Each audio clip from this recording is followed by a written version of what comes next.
18 के श्लोक नंबर 62 में भगवान स्वयं कह रहे हैं कि अर्जुन उस परमेश्वर की शरण में जा जिसकी कृपा से परम शांति व शाश्वत स्थान अर्थात सतलोक को प्राप्त होगा। वो परमेश्वर कौन है, कहां है, कैसा है, जानने के लिए कृपया अवश्य सुनिए जगत गुरु तत्वदर्शी संत रामपाल जी महाराज के अमृत वचन। और आप जी को बहुत बार इन सदग्रंथों में प्रमाणित किया है, जैसे श्री देवी भागवत सचित्र मोटा टाइप गीता प्रेस गोरखपुर से प्रकाशित के तीसरे स्कंद में 123 पृष्ठ पर विष्णु जी कहते हैं अपनी मां के विषय में। अब पुण्यात्माओं ये सारे कंसेप्ट साथ साथ क्लियर करने पड़ेंगे, क्योंकि बहुत से श्रोता प्रथम बार आते हैं तो उन्होंने ये ज्ञान गहनता से सुना नहीं होता ध्यान से, और थोड़ा बहुत सुन लेते हैं, पुण्यात्मा शीघ्र प्रेरित हो जाते हैं, वो आते हैं। तो यहां इनको बैठकर सुनने का समय मिलता है 2 घंटे सुबह 2 घंटे शाम को, तो इसलिए यहां एक विशेष विस्तार के साथ ये ज्ञान सुनाया जाता है। ये श्रीमद देवी भागवत देखिएगा, सचित्र मोटा टाइप हिंदी, गीता प्रेस गोरखपुर से प्रकाशित है, और परमात्मा चाहने वाले हिंदुओं के घरों पर लगभग रखी पाओगी। ये है संक्षिप्त श्रीमद देवी भागवत सचित्र मोटा टाइप केवल हिंदी। प्रकाशक हैं हनुमान प्रसाद पोदार चंद्रलाल गोस्वामी, और गीता प्रेस गोरखपुर से प्रकाशित है।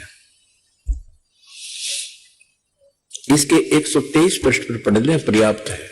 123 पृष्ठ, तीसरा स्कंद, संक्षिप्त देवी भागवत।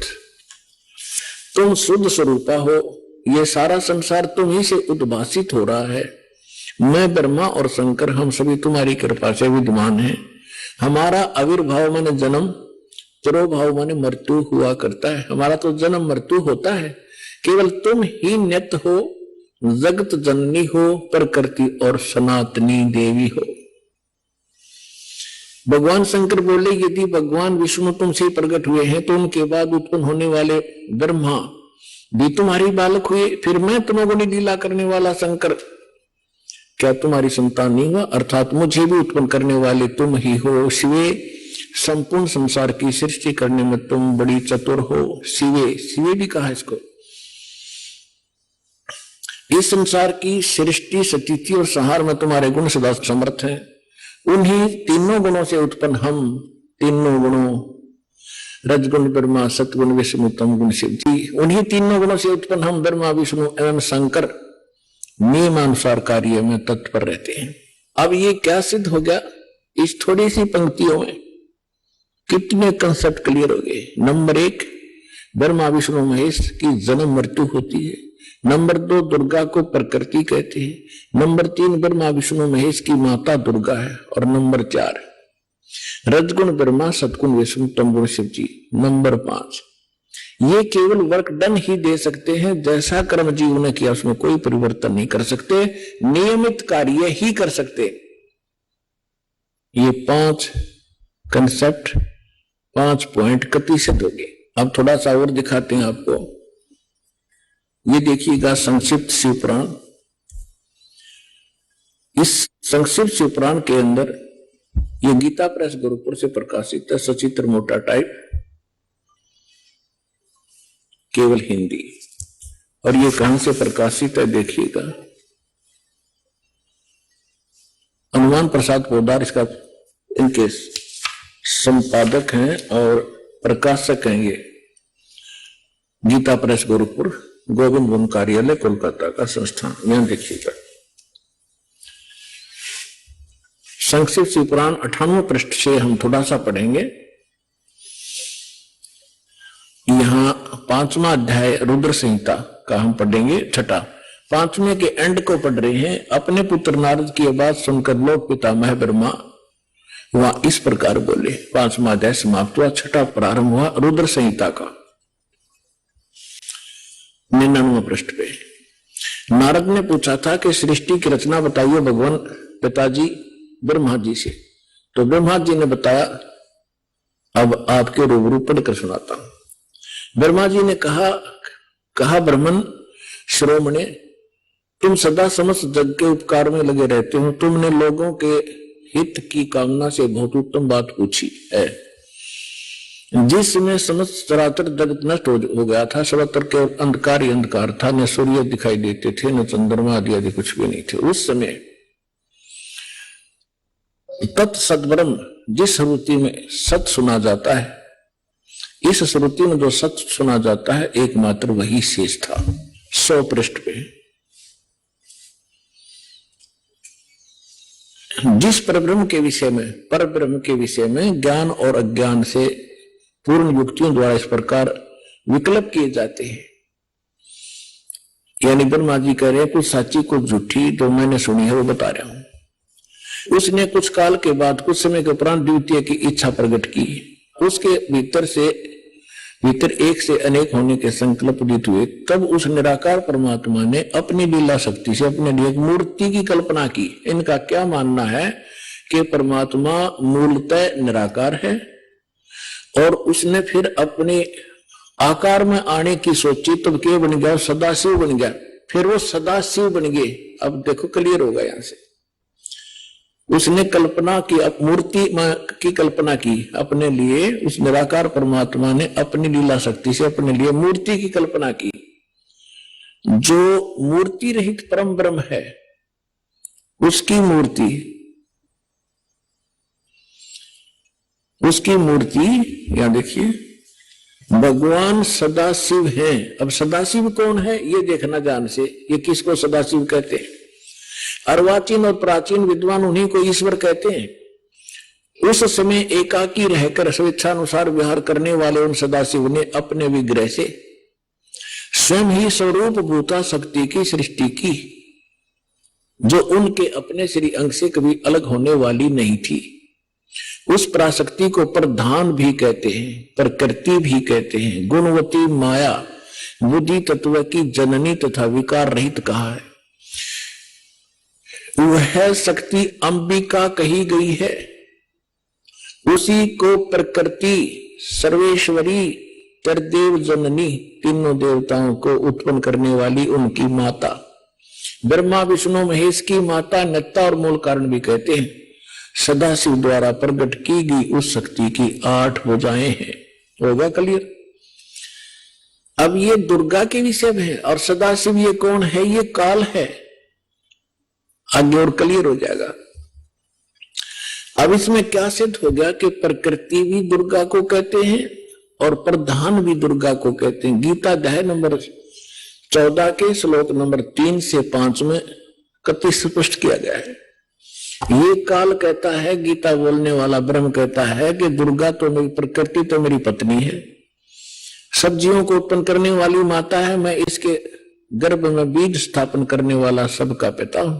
प्रकृति से उत्पन्न ये तीनों गुण इस जीव को कर्मानुसार यहां बांधे रखते हैं, जकड़े रखते हैं। तीनों गुण कौन सी सिद्ध होगी? रजगुण, ब्रह्मा, सतगुण, विष्णु, तमगुण, शिव जी। ये देखिएगा अध्याय 14 और सुनाता हूं। ताजा ताजा है, ये जल्दी समझ में आ जाएगा।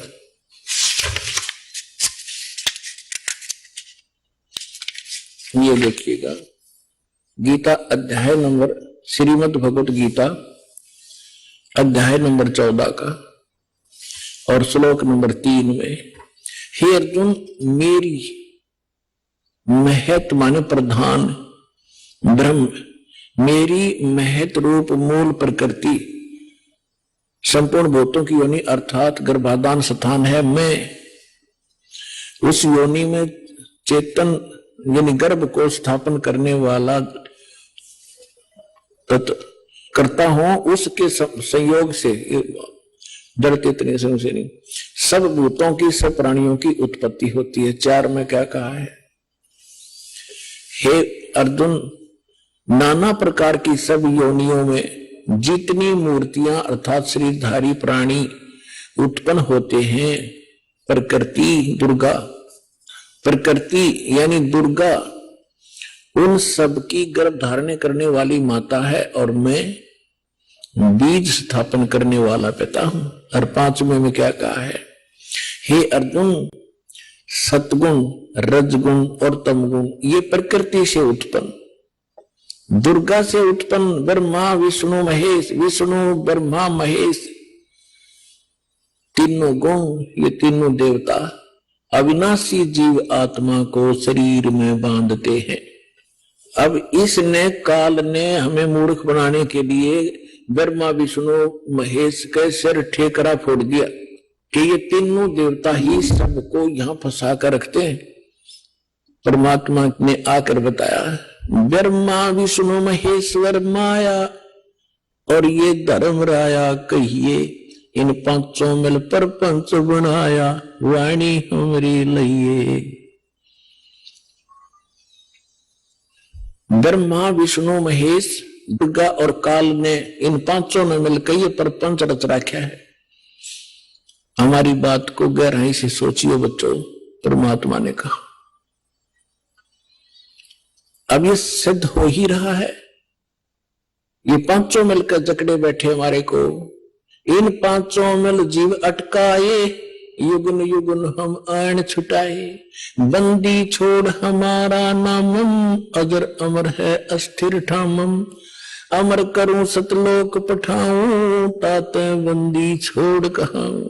यहां पवित्र शिव पुराण को हमने फिर उठा लिया, श्रीमद् भगवत गीता को रख दिया, उसमें से इतना ही लेना था। अब देखिएगा, ये संक्षिप्त शिव पुराण हम पढ़ रहे हैं और 100 पृष्ठ पे पढ़ रहे थे।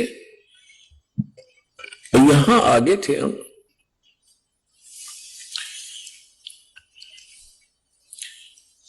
कि जो मूर्ति रहित परम ब्रह्म है उसकी मूर्ति भगवान सदाशिव हैं। अर्वाचीन और प्राचीन विद्वान उन्हीं के ईश्वर कहते हैं। उस समय एकाकी रहकर स्वेच्छानुसार विहार करने वाले सदाशिव ने अपने विग्रह से स्वयं ही एक स्वरूप भूता शक्ति की सृष्टि की, जो उनके अपने श्रीअंग से कभी अलग होने वाली नहीं थी। उस पराशक्ति को अपने विग्रह माने शरीर से निकाली दुर्गा को, ये खुद मान रहे हैं। पुण्यात्माओं परमात्मा आए थे, ब्रह्मा जी को मिले, विष्णु जी को मिले, शिव जी को मिले। पहली बार तो इन्होंने ज्ञान सुना ढंग से। परमात्मा ने सबसे पहले ब्रह्मा को सृष्टि रचना आदि सुनाई थी, पहले उसने ठीक माना, बाद में काल ने उसके अंदर प्रवेश करके बुद्धि भ्रष्ट कर दी कि ये झूठ बोलता है, मन गणत कहानियां हैं, वेद सर्वश्रेष्ठ है, इसके अतिरिक्त कोई बातें मत मानो। तो इस ब्रह्मा जी ने कुछ तो परमात्मा से प्राप्त ज्ञान और कुछ फिर अपने अज्ञान के आधार से ये ज्ञान सुनाना चाहा, तो फिर भी सच्चाई छुपी नहीं। ये क्या कहना चाहते हैं कि सदाशिव पहले निराकार था, फिर सदाशिव बन गया।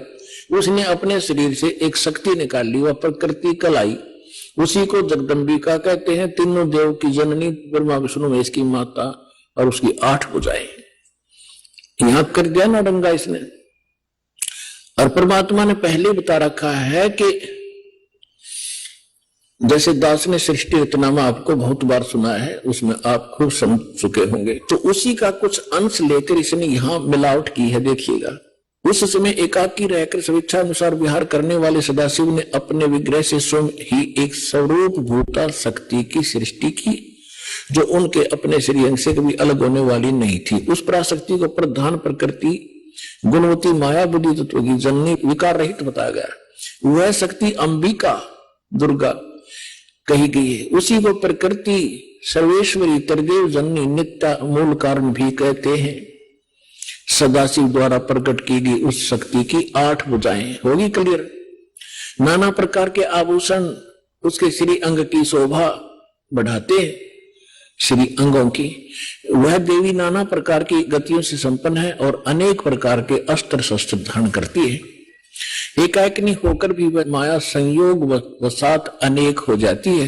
वे जो सदाशिव है, अब ये डेफिनेशन है उस काल की, ब्रह्मा जी बता रहे हैं और अपने सदग्रंथों में लिखा है। देखिएगा, ये जो सदाशिव हैं उन्हें परम पुरुष ईश्वर शिव शंभु और महेश्वर कहते हैं।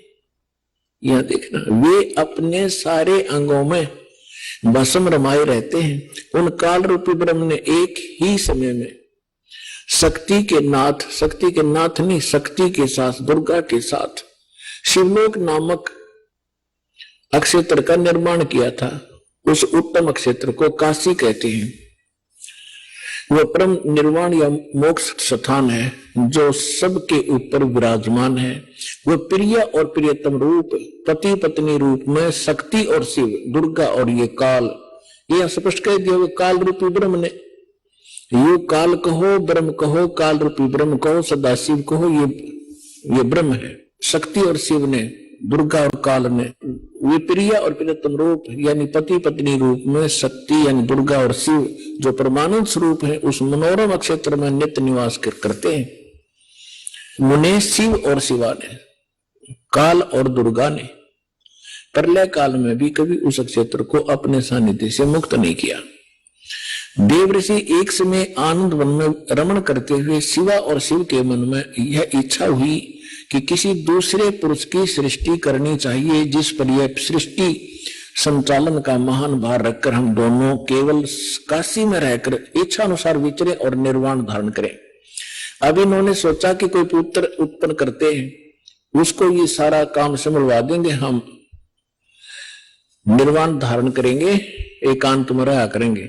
ये देखिए, ऐसा निश्चय करके शक्ति सहित सर्वव्यापी परमेश्वर शिव ने अपने वाम भाग के 10वें अंग पर अमृत मल दिया। फिर तो वहां से एक पुरुष प्रकट हुआ, यानी पति पत्नी व्यवहार किया, वहां से एक पुत्र उत्पन्न हुआ, उसका नाम के रखा।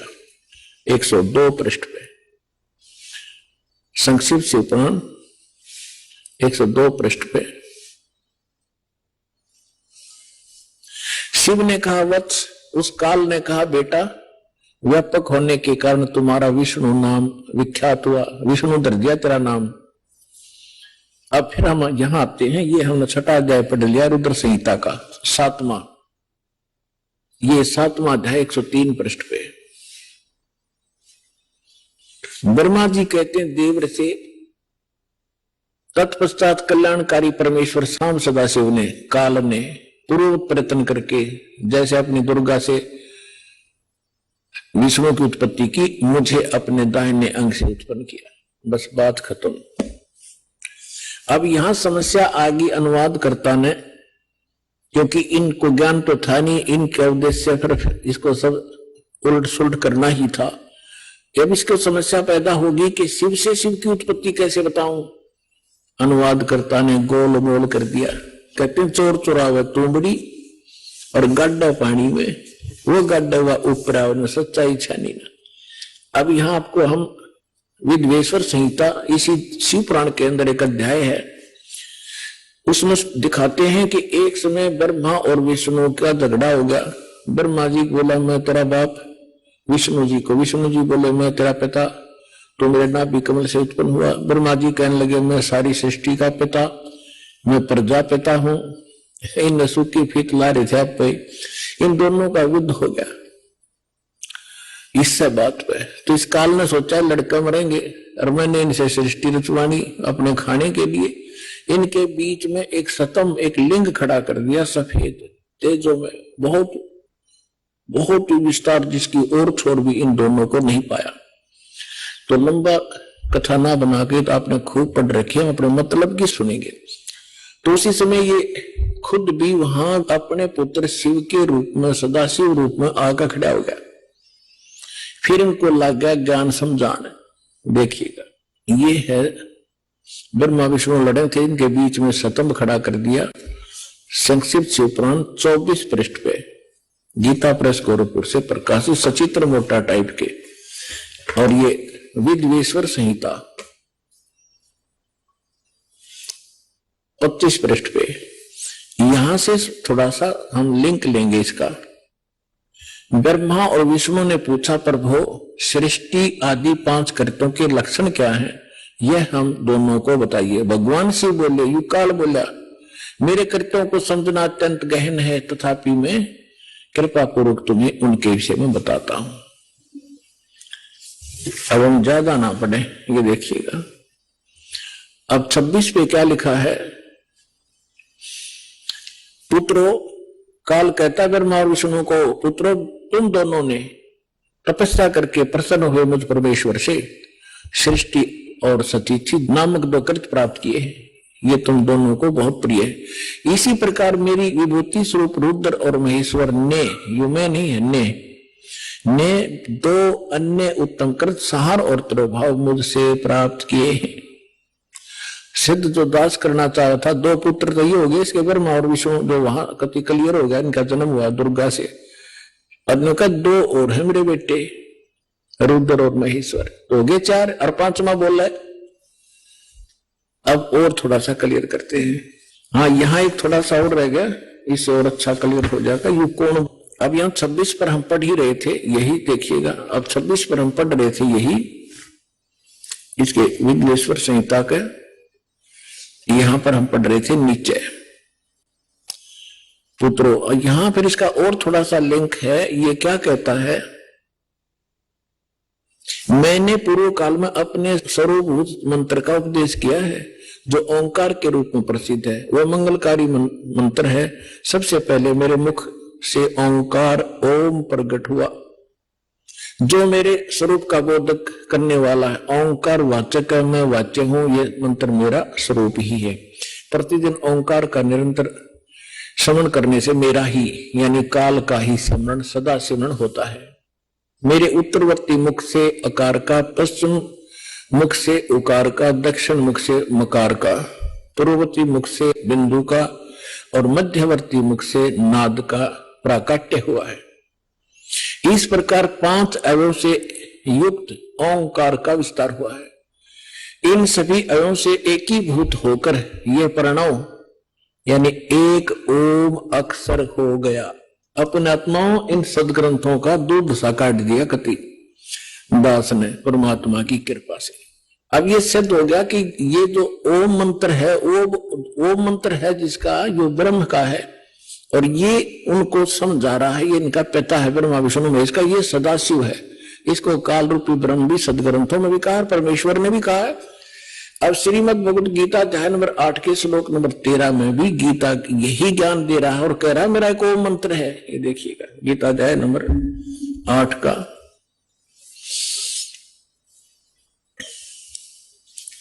गीता अध्याय नंबर 8 का श्लोक नंबर 13 आपको दिखाते हैं।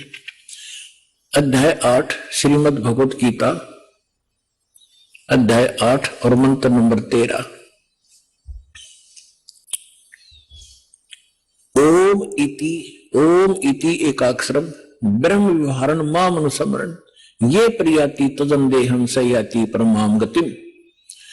माम ब्रह्म, मुझ ब्रह्म का ओम यह एक अक्षर मंत्र है, एक अक्षरम, नथिंग एल्स। व्यवहारन अनुस्मरण उच्चारण करके स्मरण करता हुआ यह प्रियाति तजन देहम जो शरीर छोड़कर जाता है, सयाति परमाम गति जो ओम से मिलने वाली परम गति उसको प्राप्त होता है। ओम अर्थ इन्होंने ये ओम किया, जो पुरुष ओम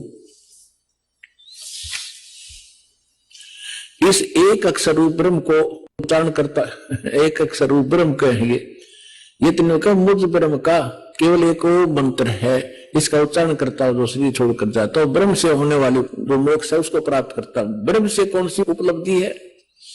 ब्रह्म से उपलब्धि है ब्रह्मलोक। अब ये देखिएगा 16वां श्लोक है 8वें अध्याय का। हे अर्जुन, ब्रह्मलोक पर्यंत सब लोग पुनरावृत्ति में है, यानी ब्रह्मलोक में गए हुए प्राणी भी इन दोबारा जन्म मृत्यु में आते हैं। पुनरावृत्ति का इन्होंने विश्लेषण भी किया है, अर्थात जिनको प्राप्त होकर पीछे संसार में आना पड़े, यानी ब्रह्मलोक में गए हुए प्राणी भी पुनर्जन्म आते। यह इन्होंने अनुवाद थोड़ा सा गलत किया है कि हे कुंती पुत्र, मुझको प्राप्त होकर पुनर्जन्म नहीं होता। देखे बिना दिमाग की बात इनकी। विद्यते का अर्थ विद धातु से बना है, विद माने जानना भी है। जो ये नहीं जानते कि मुझे प्राप्त होकर भी ब्रह्मलोक जाकर भी जन्म मृत्यु होते हैं, तो मेरी भक्ति करके भी उनकी पुनर्जन्म होता है। जो ये नहीं जानते उनका पुनर्जन्म होता है अर्जुन। जो ये नहीं जानते कि ब्रह्मलोक में गए हुए प्राणी भी वापस आते हैं, तो उनका वो मुझे प्राप्त होकर भी पुनर्जन्म है अर्जुन, उनका पुनर्जन्म है। इसका ये अर्थ है। यदि हम इनका ये अनुवाद सच्चा माने तो अध्याय नंबर 2 का श्लोक नंबर 12, अध्याय नंबर 2 का श्लोक नंबर 12 और अध्याय नंबर 4 का श्लोक नंबर 5 और 9, अध्याय नंबर 10 के श्लोक नंबर 2 ये कति गलत हो जाते हैं। देखिएगा, श्रीमद् भगवत गीता अध्याय नंबर 2 और श्लोक नंबर 12, न तो ऐसा ही है कि मैं किसी काल में नहीं था, गीता ज्ञानदाता कह रहा ये ब्रह्म, अथवा तू नहीं था, अथवा ये राजा लोग नहीं थे, और न ऐसा ही है कि इससे आगे हम सब नहीं रहेंगे। इसके साथ ही देखना है, इसी दूसरे अध्याय का 17वें श्लोक में स्पष्ट कर दिया है कि अविनाशी तो उसको जान जिससे, अविनाशी यानी नाश ही कहो, अविनाशी को, अविनाशी तो उसको जान जिससे यह संपूर्ण जगत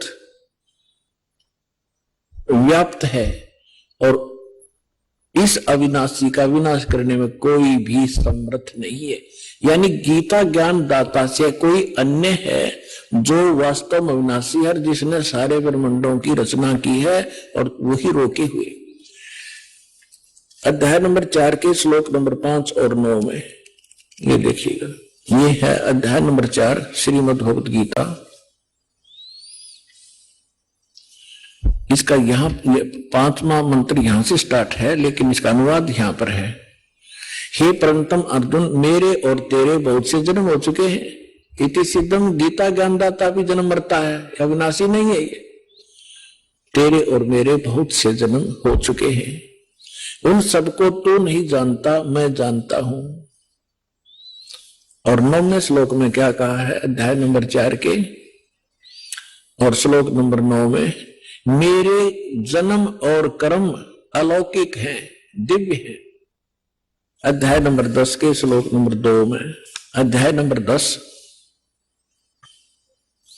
और श्लोक नंबर 2 में, मेरी उत्पत्ति को, मेरे जन्म को न देवता लोग जानते हैं न महर्षि जन जानते, क्योंकि मैं सब प्रकार से देवता और महर्षियों का आदि कारण यानी इनका जन्मदाता हूं। यदि गीतानुवादकों का 8वें अध्याय के 16वें श्लोक का ये अनुवाद सत्य माने कि ब्रह्मलोक में गए सब प्राणी पुनरावृत्ति में हैं और मुझे प्राप्त होकर फिर दिन मृत्यु नहीं होती, तो ये तीनों श्लोक गलत हो जाते हैं, तीनों के तीन। इसका अर्थ ये है कि अर्जुन, जो ये नहीं जानते कि ब्रह्मलोक में गए हुए प्राणी भी पुनरावृत्ति में है, उनका पुनर्जन्म, अर्जुन उनका पुनर्जन्म होता ही होता है। अब प्रसंग चल रहा है कि ओम नाम से कौन सी उपलब्धि होती है, वो ब्रह्मलोक में जाते हैं। देखिए श्रीमद् भगवत गीता, वही गीता प्रेस गुरुपुर से प्रकाशित है। इसमें आपको दिखाते हैं 562 पृष्ठ पे, एक बार हिमालय राजा को देवी जी ज्ञान उपदेश कर रही है और ब्रह्म के बारे में जानकारी दे रही है। देखिएगा 562 पृष्ठ, संक्षिप्त देवी भागवत, और ये 7वां स्कंध। यहां हम आ जाते हैं। देवी के द्वारा हिमालय को ज्ञानोपदेश, देवी के द्वारा हिमालय को ज्ञानोपदेश, ब्रह्म स्वरूप का वर्णन। श्री देवी जी कहने लगी, पर्वतराज, उस ब्रह्म का क्या स्वरूप है यह बतलाया जाता है। पहले तो अपने बारे में बताती है, मेरी भक्ति कर तो ऐसे ऐसे कर, लेकिन वो कहती ये भी ठीक नहीं है। उस ब्रह्म का क्या स्वरूप है यह बतलाया जाता है, जो प्रकाश रूप, सबसे के अत्यंत समीप में स्थित, हृदय रूप गुहा में स्थित होने के कारण गुहाचर नाम से प्रसिद्ध है। महान पद अर्थात परम प्राप्य है। वह है परम सत्य। यह काफी लंबा है लेकिन थोड़ा बताएंगे। वह है परम सत्य और अमृत अविनाशी तत्व है। सौम्य, उस वेदने योग्य लक्ष्य का तुम वेदन करो, मन लगाकर उसमें तन्मय हो जाओ। सौम्य, उपनिषद में कथित महान अस्त्र रूप धनुष को लेकर उस पर उपासना द्वारा तीक्ष्ण किया हुआ बाण संधान करो और फिर भावनागुप्त चित्त के द्वारा उस बाण को खींचकर उस अक्षर रूप ब्रह्म को लक्ष्य बनाकर वेदन करो। प्रणव ओम धनुष है, जीवात्मा बाण है और ब्रह्म उसका लक्ष्य कहा जाता है। यानी जीवात्मा को ओम का जाप करके ब्रह्म के पाने का ही प्रयत्न करना चाहिए। इसका सिद्ध, ये सिद्ध है। उस एकमात्र परमात्मा ही को जानो, दूसरी सब बातों को छोड़ दो। देवी कहती है मेरी पूजा भी मत करना, केवल उस ब्रह्म की पूजा करो, केवल ब्रह्म की पूजा करो, उस एकमात्र परमात्मा ही को जाने, दूसरी सब बातों को छोड़ दे। यही अमृत रूप परमात्मा के पास पहुंचाने वाला पुल है। संसार रूपी समुद्र से पार होकर अमृत स्वरूप परमात्मा को प्राप्त कराने का यही सुलभ साधन है। इस आत्मा का, इस परमात्मा का ओम के जप से के साथ ध्यान करो, ओम का जाप करो। इससे अज्ञान में अंधकार से सर्वथा परे और संसार समुद्र से उस पार जो ब्रह्म है उसको पा जाओगे, तुम्हारा कल्याण हो। ओम नाम का जाप करो और ब्रह्म को प्राप्त हो जाओगे। वो ब्रह्म कहां रहता है? यह सबका आत्मा ब्रह्म ब्रह्मलोक रूप दिव्य आकाश में स्थित है, ब्रह्मलोक में रहता है। यानी ब्रह्म का साधक ओम नाम का जाप करने वाला ब्रह्मलोक में जाता है। गीता अध्याय नंबर 8 के श्लोक नंबर 16 में क्लियर कर दिया है कि ब्रह्मलोक में गए हुए प्राणी भी पुनरावृत्ति में। और अब ये गीता ज्ञानदाता ब्रह्म है, ये क्या कहता है? अब गीता ज्ञानदाता कहता है कि अर्जुन, उस सच्चिदानंद घन ब्रह्म ने जो अपने मुख कमल से ज्ञान बोला वो वास्तविक ज्ञान है, वो तत्व ज्ञान है। उसमें विस्तार के साथ उस परम पिता के पाणी की जानकारी है। उसको तत्वदर्शी संतों से जाकर समझ, उनको दंडवत प्रणाम करने से, कपट छोड़कर प्रसन्न करने से वो तत्वदर्शी संत तुझे परमात्म तत्व का ज्ञान कराएंगे। चौथे अध्याय के 32 और 34 श्लोक, 15वें अध्याय के 1 से लेकर 4 का सारांश है कि उल्टे लटके हुए संसार रूपी वृक्ष है, पीपल का वृक्ष समझो, ऊपर को जड़ नीचे को 3 गुण रूपी शाखा है। और जो संत इस उल्टे लटके हुए संसार रूपी वृक्ष की सभी टहनियों समेत बता देगा, सभी भाग बता देगा, वो तत्वदर्शी संत है, वह वेदवित है। परमेश्वर ने यह लीला स्वयं की हुई, अपने मुखारविंद से बोली अमृतवाणी सच्चिदानंद घन ब्रह्म की वाणी। कबीर वाणी में लिखा है, अक्षर पुरुष एक पेड़ है, सरपुरुष वा कीटार, निरंजन कहो सरपुरुष कहो, और तीनों देवा शाखा है, ये पात्र रूप संसार।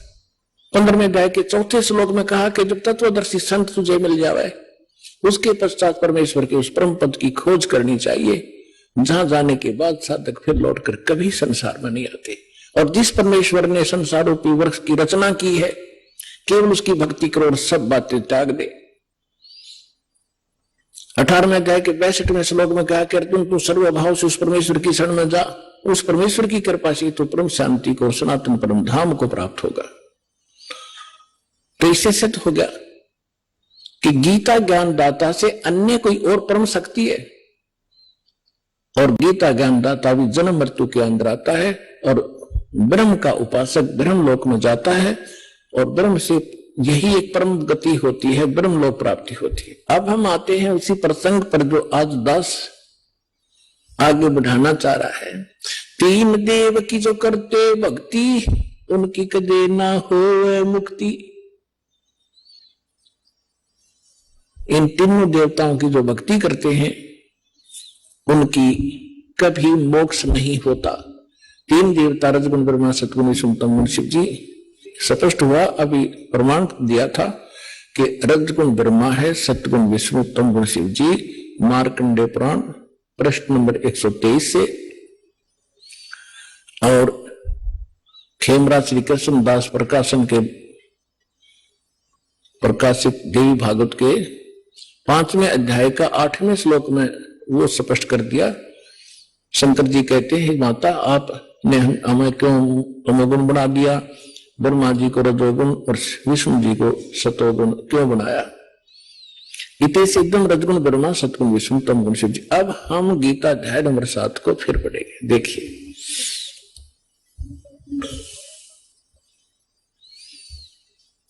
अब हमने यहां तक पढ़ लिया इसको। अब ये क्या कह रहे हैं कि देखिएगा, अध्याय नंबर 7 का श्लोक नंबर 2, मैं तेरे लिए इस विज्ञान सहित तत्व ज्ञान को पूर्णतः कहूंगा, जिसको जानकर संसार में फिर कुछ भी जानने योग्य शेष नहीं रह जाता। फिर ये तीसरे में बता दिया है कि हजारों मनुष्यों में कोई एक मेरी एक माने सिद्ध है माने भगवान प्राप्ति के लिए हजारों को एक आधा कोशिश कर रहा है भगवान पाने की, ना को केवल तो फॉर्मेलिटी करते हैं। और यत्न करने वालों में भी कोई एक आधा ही मुझ तक पहुंचता है, इसका ये अर्थ है कहने का। और जो मुझे तत्व से जानता है। अब प्रमाण है, जैसे दास बहुत बार सत्संग में सुनाता है कि ये स्वर्ग का राजा इंद्र एक बार मार्कंडेय ऋषि तपस्या कर रहे थे, उसने अपनी पत्नी भेज दी और फिर भी वो टस से मस नहीं हुए। फिर स्वयं इंद्र पहुंच गया कि ले मार्कंडेय जी तुम इंद्र का राज ग्रहण करो, हम हार गए तुम जीत गए। लेकिन मार्कंडेय ऋषि ने कहा था कि मुझे तेरे इंद्र की राज की आवश्यकता नहीं, मैं तो ऐसे स्थान पर समाधि लगा रहा हूं ब्रह्मलोक में। और इंद्र को कहने लगा कि आजा तुझे ब्रह्मलोक का सैल करा दूं, वो ज्ञान बता दूं, त्याग दे इस इंद्र के राज को। वो केवल इसी ब्रह्म को तत्व से जानता था, इस ब्रह्म को ही फाइनल मान रहा था कि ये पूर्ण परमात्मा है मार्कंडेय ऋषि, तो उसने वही सेटिंग थी। तो ये कहना चाहता है कि जो मुझे तत्व मुझे ही फाइनल मान रहा है तो मेरी भक्ति करता है, वो भी हजारों में कोई एक आधा, नहीं तो नीचे के देवी देवताओं तक सीमित है लोग। ये सारा इस 7वें अध्याय का ये निष्कर्ष समझ लेना। फिर आगे देखिएगा, इसी 7वें अध्याय का ये चौथा और 5वां श्लोक आपको बता, ये पृथ्वी जल अग्नि वायु आकाश मन बुद्धि अहंकार भी इस प्रकार ये 8 प्रकार से विभाजित मेरी प्रकृति यह तो जड़ प्रकृति है अपरा, और हे महाभावी से दूसरी जिसे सारा संपूर्ण जगत धारण किया जाता है मेरी चेतन प्रकृति जीव रूपा ये चेतन प्रकृति समझो। अब 6वें में कहा है ऐसा समझकर संपूर्ण भूत सभी प्राणी इन दोनों प्रकृतियों से मैं संपूर्ण जगत का प्रभाव अर्थात प्रलय का कारण हूं, इनका जन्म और इस सब का मैं ही कारण हूं। अब हम यहां आ जाते हैं, अब हम ज्यादा ना पढ़े, सब देख 7वें में क्या कहा कि अर्जुन मैं बुद्धिमानों की बुद्धि और बलवानों का बल हूं, संपूर्ण प्राणियों का सनातन बीज मुझको जान, और बुद्धिमानों में बुद्धि तेजों का तेज मैं ही हूं। और 11वें में क्या कहा है कि हे भरत श्रेष्ठ मैं बलवानों का आसक्ति और कामना से रहित बल अर्थात सामर्थ्य हूं। कहने का भाव ये है कि मैं बलवानों का बल और बुद्धिमानों की बुद्धि इनकी मेरे हाथ में है। जैसे महाभारत के अंदर अर्जुन को बल दे दिया, ना जाने कितनी हत्या कर डाली, और जब श्री कृष्ण जी का वध कर दिया एक शिकारी ने और सारे यादव लड़के मर गए कट के जमुना के किनारे पे, तो फिर अर्जुन सभी गोपियों को लेकर आ रहा था द्वारका की सभी स्त्रियों को कृष्ण जी के आदेश अनुसार। उसके पास वही धनुष था जो महाभारत में उसने करोड़ों जीव मार दिए थे, और रास्ते में बिल्लों ने पीटा, सारी कुछ औरतों को भी ले गए घसीट के, उनके गहने तोड़ ले गए, लूट ले गए। अर्जुन खड़ा खड़ा कांपा, उसका हाथ नहीं उठा। तो जब वो जा लिए, जब उसकी बुद्धि ने काम किया कि कृष्ण ने हमारे साथ सदा धोखा ही धोखा दिया, जब मुझसे नाश कराना था महाभारत में जब तो ताकत दे दी, ना जाने कितने जीव मार दिए मैंने कति उछल उछल के, और आज मैं खड़ा खड़ा पिट रहा, मेरे हाथ भी ना उठते। तो यहां परमात्मा कहता है तुमने नंबर गलत मिला रखा है, तुम श्री कृष्ण को दोष दे रहे हो, श्री कृष्ण दोषी नहीं था, ये काल है सारा जड़, इस बीमारी की जड़ ये काल है, ये करवा रहा है। ये खुद कहता है बुद्धिमानों की बुद्धि और बलवानों का बल मैं हूं। श्री रामचंद्र जी की सीता उठी विष्णु जी की, अब उसने खुद नहीं मालूम सीता ने कौन उठा ले गया, बुद्धि ऑफ कर दी। जब पार्वती ने ये कहा शंकर जी से कि मैं इसकी परीक्षा लूंगी, आपको ये विष्णु जी है भगवान है, वह परीक्षा लेने आई सीता रूप बनाकर, जब उसकी बुद्धि ऑन कर दी काल ने और तुरंत पहचान दी कि तो आप तो दक्ष पुत्री माया हो, और अपनी पत्नी का पता नहीं कौन उठा ले गया। उसने तो हनुमान जैसे चारों तरफ घूम कर ढूंढ कर लाए और उधर पार्वती पहचान दी। तो कहते बलवानों का बल और बुद्धिमानों की बुद्धि मैं ही हूं। अब ये है निष्कर्ष इस गीता जी के ज्ञान का। ये मारा करते सट्टे गीता जी का सार, तू क्या लाया था, तू अजन्मा है, जीव तो मरता ही नहीं, बस ये सार है, खाक सार था ये। अब 7वें अध्याय का हम आपको 12वां श्लोक सुनाते हैं, समझाते हैं। गीता अध्याय नंबर 7 का श्लोक नंबर 12 में कहा कि और भी जो सतोगुण से उत्पन्न होने वाले भाव हैं और रजोगुण से तथा तमोगुण से उत्पन्न होने वाले भाव हैं, उन सबको मुझसे होने वाले हैं ऐसा जान, परंतु वास्तव में उनमें मैं और वे मुझ में नहीं हैं। अब ये क्या कहता है कि जो भी हो रहा है रजगुण ब्रह्मा से उत्पत्ति, सब जीव विवश हैं संतानोत्पत्ति करने के लिए, वश की बात नहीं। और दूसरा सतोगुण यानी विष्णु जी के सतोगुण से, विष्णु जी के कारण सब आपस में मोह ममता में जकड़े पड़े हैं, ये जो हो रहा है। और तीसरा संहार तमोगुण से, शंकर जी से, ये कहता है इसका निमित्त मूल कारण मैं ही हूं, पर मैं इनसे बाहर रहता हूं। परमात्मा ने बताया था कि इस काल को 1 लाख मानव शरीरधारी प्राणी नत खाने का श्राप लगा हुआ है, जिस कारण से ये अपने तीनों पुत्रों को इसने गुणयुक्त कर दिया, एक गुणयुक्त। अब इनके बस की बात नहीं, गुणों को ये ना रोक सके। जैसे मिर्च में गुण बना दिया मुंह जलने का, तो वो चिरचिराहट उसका गुण है, तो मिर्च के बस का कोई ना, उसने गुण खत्म कर लिए। तो इसी प्रकार इस काल ने इनको एक के गुण युक्त कर दिया। अब ये क्या कहता है कि इन से जो कुछ हो रहा है इसका निमित्त कारण मैं ही हूं, मैं ही करता करवाता हूं, मैं खाता हूं, ये पैदा करें, मोह ममता से जकड़े रख कर मार दे। आगे देखो 13वें श्लोक में क्या कहा है, 7वें अध्याय का 13वां श्लोक। गुणों के कार्य रूप सात्विक, राजस और तामस, इन तीनों प्रकार के भाव से ये सारा संसार प्राणी समुदाय मोहित हो रहा है। इन तीनों गुणों से परे, रजगुण ब्रह्मा, सतगुण विष्णु, तमगुण शिव जी से परे मुझ अविनाशी को नहीं जाता। अब ये कहते हैं कि सभी इन ब्रह्मा विष्णु महेश तक की भक्ति में जकड़े पड़े हैं, इनसे ऊपर मैं हूं ब्रह्म, ये मुझे भी ना जानते। देखिए 7वें अध्याय का 14वां श्लोक। क्योंकि यह अलौकिक अर्थात अति अद्भुत त्रिगुणमयी मेरी माया, रजगुण ब्रह्मा, सतगुण विष्णु, तमगुण शिव जी, बड़ी दुस्तर है, खतरनाक है। और जो पुरुष मुझको निरंतर भजते हैं यानी ब्रह्म की साधना करते ओम नाम का, वे इस माया का उल्लंघन कर जाते हैं, वो ब्रह्मा विष्णु महेश को ओवरलैप कर जाते हैं, जंप कर जाते हैं, इनसे अधिक राहत मिलती है उससे। आगे देखो 15वें में क्या कहा है, ओए होए, माया के द्वारा जिनका ज्ञान हरा जा चुका है, रजगुण ब्रह्मा, सतगुण विष्णु, तमगुण शिव जी तक की जो बुद्धि, जिनकी बुद्धि वहीं तक सेट है, इनसे आगे कोई सुनना भी नहीं चाहते, वो आसुर स्वभाव यानी राक्षस स्वभाव को धारण किए हुए मनुष्यों में नीच, नराधम, नराधमा, मनुष्यों में नीच, दूषित कर्म करने वाले मूर्ख, मूर्ख लोग मुझको नहीं भजते। अब दास आपको सुनाएगा थोड़ा सा मौखिक कथा। अब इसमें ये क्यों कहा है कि तीनों गुणों के पुजारियों को राक्षस कहा और मेरी भक्ति यानी ब्रह्म साधना भी नहीं करते, ये ब्रह्मा विष्णु महेश तक सीमित है, अन्य देव देवता तक सीमित है, इनको राक्षस स्वभाव को धारण किए मनुष्यों में नीच दूषित कर्म करने वाला क्यों कहा? रजगुण ब्रह्मा जी की साधना की थी, भक्ति की थी, हिरण्यकशिपु ने अंडरस्टूड है, राक्षस कहलाया, अपने बेटे का दुश्मन बन गया और कुत्ते वाली मौत मारा गया।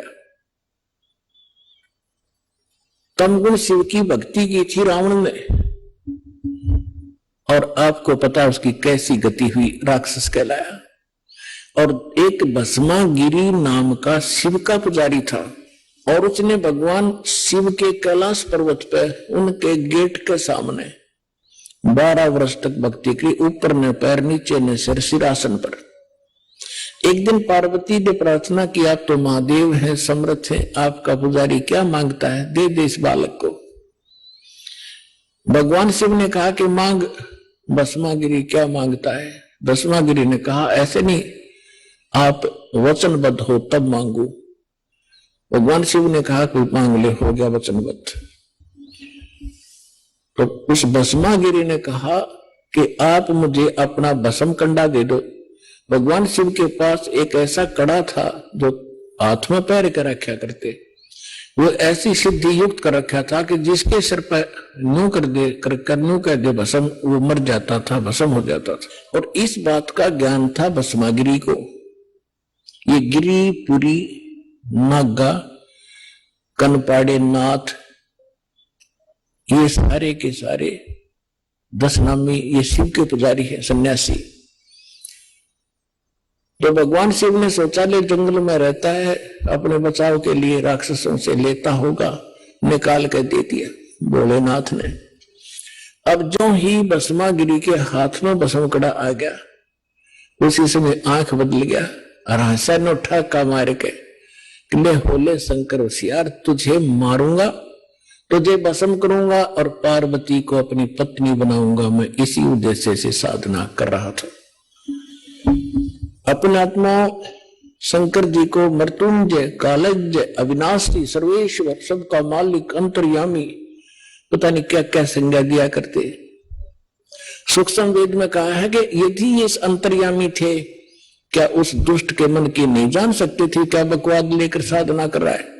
अविनाशी होते तो क्यों भाग लिए उसके आगे?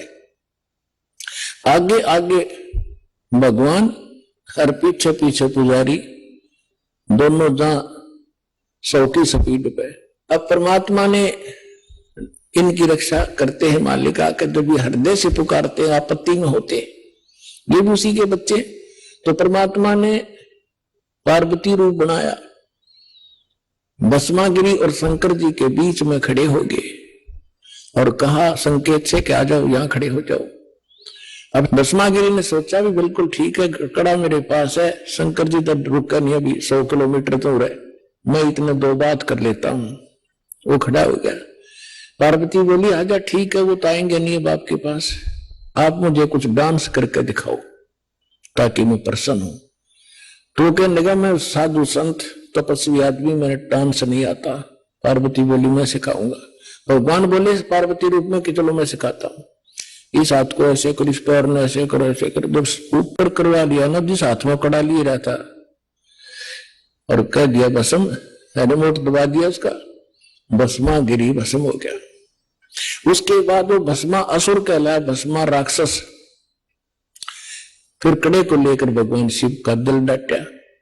जब उसने राख देख ली ना शंकर भगवान ने इसकी भस्मासुर की, जब दिल की धड़कन, उसका पल्स रेट सेट हुआ था। ये तो इन 2 गुणों के पुजारियों की दशा दिखा दी, सुना दी।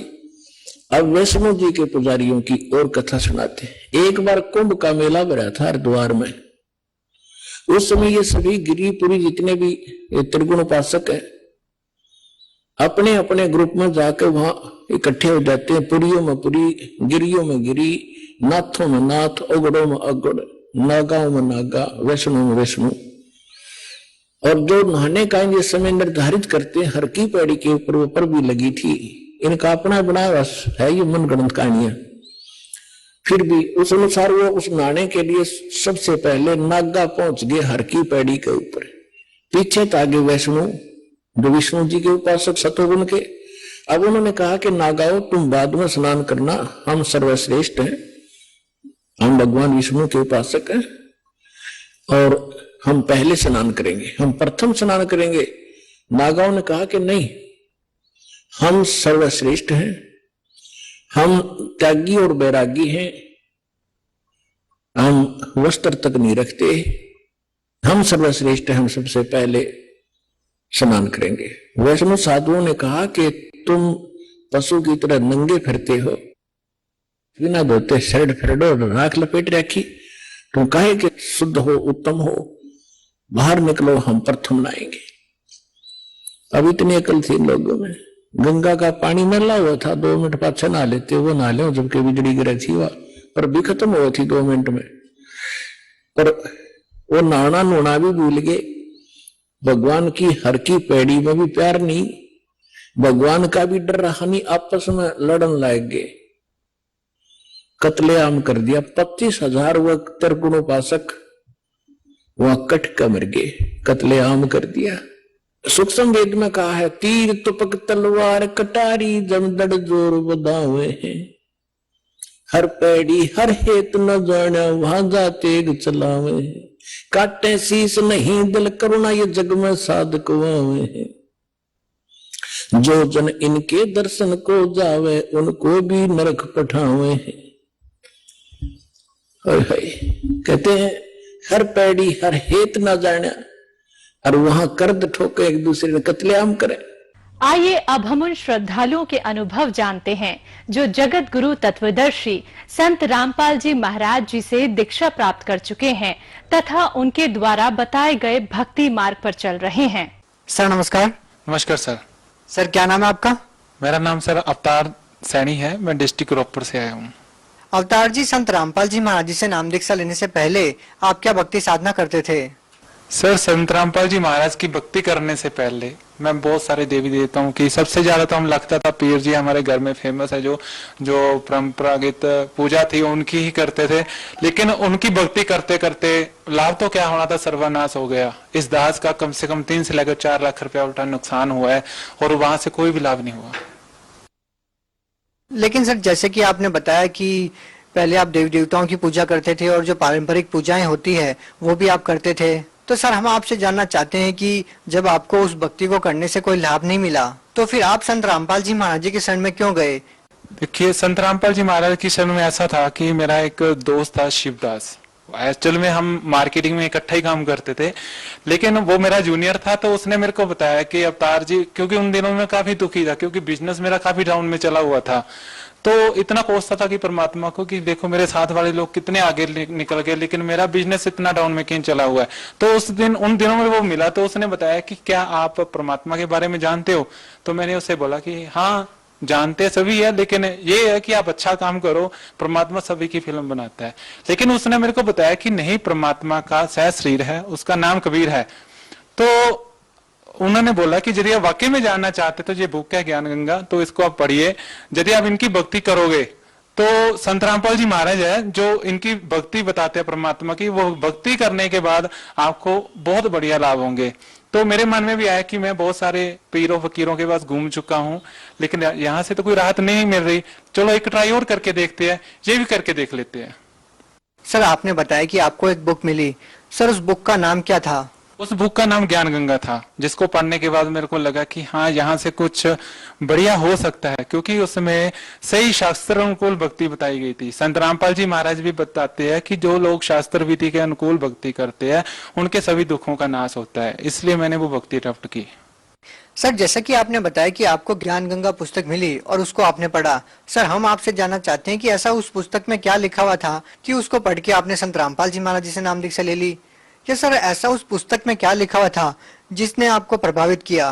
देखिए उस बुक में लिखा हुआ था कि जैसे एक मान लीजिए पेड़ है, यदि आपने आम का पेड़ बोया है तो यदि आपने उसके मीठे आम खाने हैं तो आपकी उसकी जड़ों में पानी डालना पड़ेगा।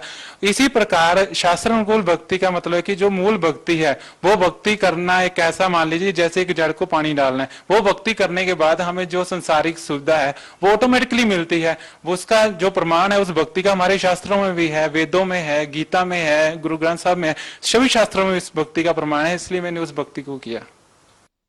सर हम जिस भी संत रामपाल जी महाराज जी के अनुयायी से मिलते हैं तो वो बताते हैं कि उनको संत रामपाल जी महाराज जी से नाम दीक्षा लेने के बाद लाभ मिले हैं। तो सर हम आपसे जानना चाहते हैं कि आपको संत रामपाल जी महाराज जी से नाम दीक्षा लेने के बाद क्या लाभ मिले? देखिए संत रामपाल जी महाराज के नाम दीक्षा लेने के बाद इस दास को बहुत सारे लाभ हुए, उसमें से एक मोटा मोटे बताता हूँ। इस दास के पास ये नाम दीक्षा लेने से पहले इस दास के पास अपना कोई घर नहीं था। सतगुरु रामपाल जी महाराज की दया से इस दास का सबसे पहले 7 से लेकर 8 लाख एक घर बन गया, जो कि इस दास की बिल्कुल औकात नहीं थी, क्योंकि मैं पहले ऑलरेडी बिजनेस में डूब चुका था, 3 से लेकर 4 लाख का घाटा बढ़ चुका था। तो संत रामपाल जी महाराज की दया से एक तो वो 5-6 लाख का जो घाटा बढ़ा था मेरे को, उस जख्म के ऊपर मलहम लगी, उसके बाद इस दास का एक घर बना। और सबसे बड़ा लाभ परमात्मा ने दिया मेरे को कि जहां पे मैंने घर बनाया वहां पे चंडीगढ़ मनाली रोड पे मेरा घर है, और वहां से जो एक सड़क वालों की जो कंडीशन होती है तो वहां की दूरी होनी चाहिए कम से कम 180 फुट मीटर लगवाने के लिए, तो उसकी दूरी थी 160 फुट।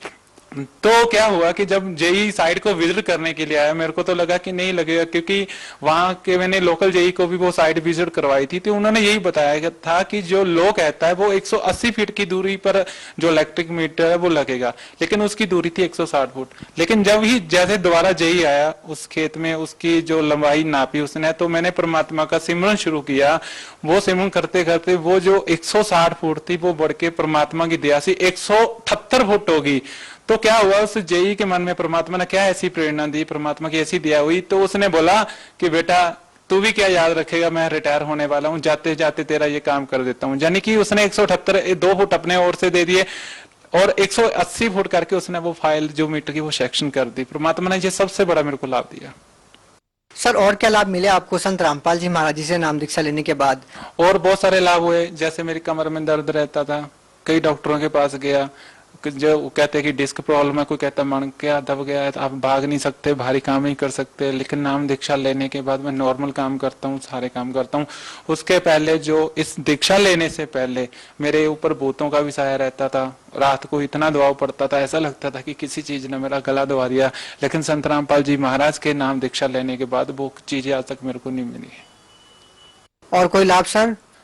उसके अलावा जो मैं काम करता था वो तो छोड़ दिया, लेकिन संत रामपाल जी महाराज ने एक और प्रेरणा दी। मैं आज की डेट में एक मिनी रेस्टोरेंट चलाता हूँ, जिसमें मेरे को बहुत अच्छी इनकम है, मैं अपनी घर की रिक्वायरमेंट पूरी करता हूँ।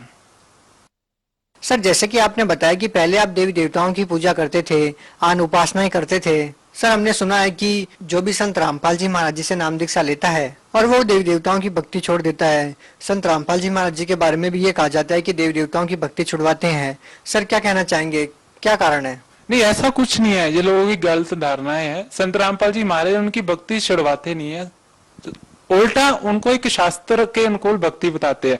जो शिव जी है, कई लोग ये कहते हैं कि मेरा दोस्त ये कहता है कि यार तूने शिव जी की भक्ति छोड़ दी, ब्रह्मा की छोड़ दी। हमारे संत रामपाल जी महाराज उनकी भक्ति छुड़वाते नहीं, उल्टा सही तरीके से कैसे करनी है, कैसे वो लाभ देते हैं वैसे करवाते हैं।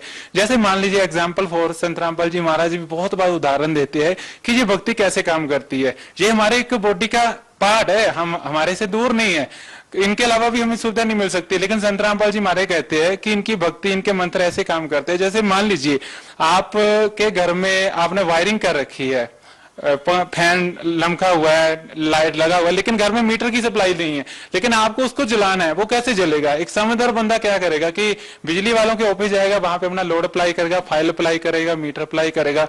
तो वहां पे क्या होगा, जब बिजली वाले घर में बिजली वाले जो डिपार्टमेंट के ऑफिसर है वो आपके घर में आके मीटर लगा देंगे, उसका सप्लाई चालू कर देंगे, उसके बाद स्विच ऑन करने के बाद पक्का अपने आप ऑटोमेटिकली घूमने के लिए मजबूर होता है। उसी तरह संत रामपाल जी महाराज भी ऐसी भक्ति देते हैं कि जब वो भक्ति आप करते हो तो वैसे ही लाभ देती है जैसे बिजली लाभ देती है। सर आप भगत समाज को क्या संदेश देना चाहते हैं?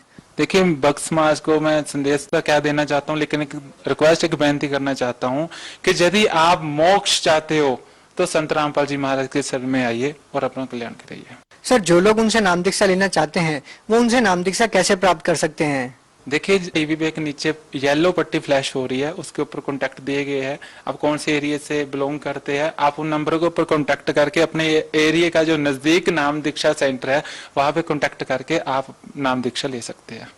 जी बहुत बहुत धन्यवाद। Thank you.